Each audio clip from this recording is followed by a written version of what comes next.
Hi everyone, welcome back to this channel. In this tutorial, I will show you how to sell Fashionwave items to other players in Heartopia.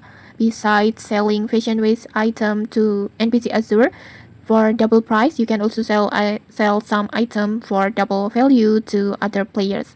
First, just go and meet the NPC Azure, and then just tap on the Fashionwave, and then tap on sell, and then just tap on this one, and then just tap the items that you want to sell from your inventory, and once you tap them you will see a list of players who can buy it. Just choose the player that you want and type their profile and just track their locations, and then when you meet them just tap on the card icon on above their character, and then just tap on the present icon with tag, and then select the item that you want to sell like this, and wait until the player notice your request like this,